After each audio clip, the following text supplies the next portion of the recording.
A humanitarian ceasefire now. All parties respecting all their obligations under international humanitarian law now. This means the unconditional release of the hostages in Gaza now. The protection of civilians, hospitals, UN facilities, shelters and schools now.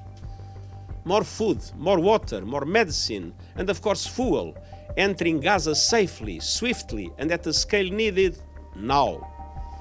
Unfettered access to deliver supplies to all people in need in Gaza now. And the end of the use of civilians as human shields now.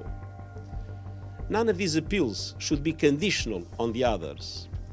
And for all of these, we need more funding now.